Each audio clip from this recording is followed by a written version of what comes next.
सीतानाथ समारंभां श्रीरामानन्दाय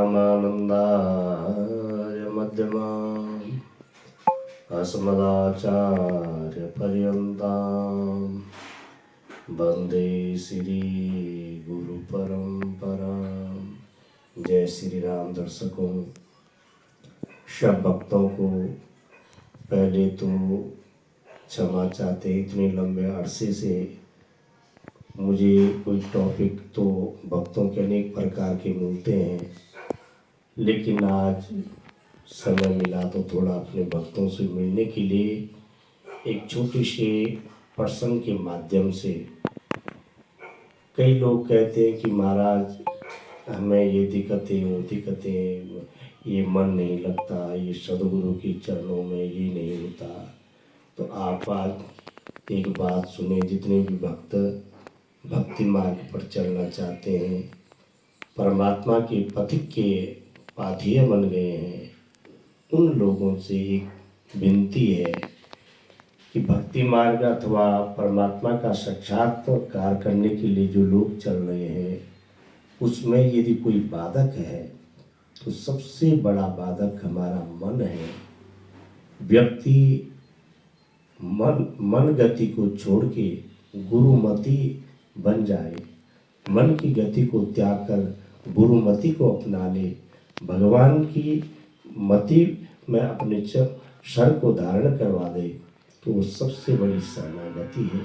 हम मन की मति को जब तक नहीं छोड़ेंगे, मनमुखी जब तक रहेंगे, तब तक व्यक्ति को जीवन में वास्तविकता तत्व का पता नहीं लग सकता है। और जब आपने अपने मन को भगवान के चरणों में अथवा गुरु के चरणों में छोड़ दिया, तो निश्चित रूप से आप जिस भी मार्ग के पथिक हैं, उस मार्ग की प्राप्ति आपको सहज हो जाएगी। हम कई बार सोचते हैं कि गंगा स्नान करें, यमुना स्नान करें, यहाँ करें वहाँ करें, लेकिन आपने अगर रामचरितमानस कभी पढ़ा हो तो उसमें सुंदरकांड में एक दोहा आया है कि काम क्रोध मद लोभ सब नाथ नरक के पंथ, सब सब परिहरि रघुवीर भजऊं भजई जय संत।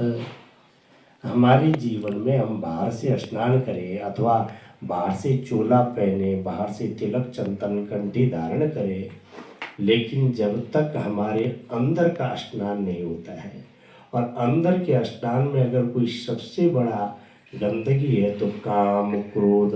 अब क्रोध को आप लगा लीजिए, क्रोध जीवन में किसी क्रोधी व्यक्ति को कभी आप देखना, क्रोध मीन्स होता क्या है, क्रोध क्या है? क्रोध हमारे शरीर में एक प्रकार का जहर है, और वो जहर जिस व्यक्ति को क्रोध आता है उसके अंदर उतना उतना जहर भरता है। और जहर जब हमारे अंदर भरने लग जाएगा तो आप ध्यान दीजिए, जब जहर भरेगा तो शरीर में तुम कुछ भी कैसा भी पौष्टिक आहार डालो, कुछ भी डालो, लेकिन वो जहर उसे पनपने नहीं देता है। अब आप भक्ति का बीज डाल रहे हैं, चाहे ज्ञान की साधना कर रहे हैं, चाहे ब्रह्म साधना कर रहे हैं, चाहे गुरु साधना कर रहे हैं, वो जहर, कौन जहर? क्रोध रूपी जहर आपके बाहर और अंदर के दोनों की शुद्धियों को खत्म कर देता है। बाहर आप बाह्य स्नान कर रहे हैं, लेकिन अंदर क्रोध रूपी यदि जहर फैल रहा है तो आप किसी भी लक्ष्य को प्राप्त नहीं कर सकते। अब क्रोध, आप ध्यान दीजिए, क्रोध इतनी भयानक वस्तु है कि किसी व्यक्ति को आप देखेंगे, उसको 2 टिकट मिल रहे हैं, 2 सूखे फुलके मिल रहे हैं, लेकिन अगर वो क्रोधी नहीं है तो निश्चित रूप से वो शारीरिक रूप से बलवान दिखेगा, स्वस्थ रहेगा, मानसिक रूप से स्वस्थ रहेगा। लेकिन क्रोधी व्यक्ति को चाहे जितना भी तुम मालपुआ खिला लो, वो 1.5 हड्डी का कीड़ा बना रहेगा।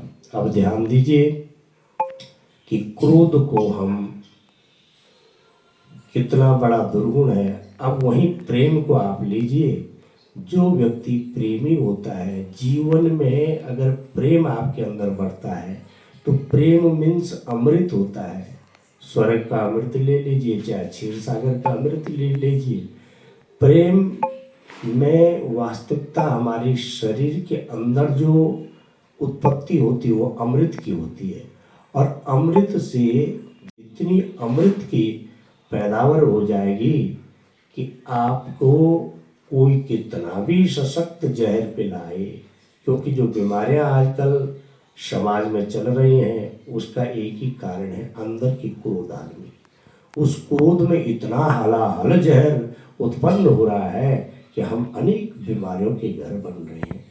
और अमृत यदि जीवन में पैदा करने चाहते हो तो प्रेम, अहिंसा मुक्त जीवन व्यक्ति को जीना चाहिए। निर्द्वंद जीवन, किसी द्वंद्व से, सब द्वंद्वों से परे होके काम, क्रोध, लोभ, मात्सर्य, ईर्षा, राग, छल, कपट, तो निश्चित तुम्हें आत्मसात हो जाएगा। उसके बाद ध्यान दीजिए, अगर जीवन को कोई टक्कर देने वाला है तो क्रोध नहीं, प्रेम। बड़ी सी बड़ी बाधाओं को प्रेम टक्कर देता है। आप ध्यान दीजिए कि कितना भी जहर आपको समाज उगले, लेकिन अगर आपके अंदर प्रेम का मंथन है, आपके अंदर प्रेम का सरोवर है, तो आप देख लीजिए, उदाहरण के लिए मेरा बहन का जीवन, मेरा को मिला जहर, लेकिन उसके अंदर इतना प्रेम था, इतना प्रेम था कि पूरा जहर एकदम अमृत बन गया। और उस अमृत जहर के प्याले का कहीं पता नहीं लगा, तो उसे कोई दवाई काट नहीं सकती, कोई तंत्र मंत्र यंत्र बाधा कोई दूर नहीं कर सकती। मात्र तुम्हारा प्रेम, प्रेम शरीर में अमृत की खेती पैदा करता है, और क्रोध शरीर में रोग, जटिल जटिल रोग, बबुल की झाड़ियाँ, बड़े बड़े जिन कांटों को आप छेड़ नहीं सकते, ऐसे ऐसे रोगों की उत्पत्ति करता है। और ये मनुष्य रोग चाहता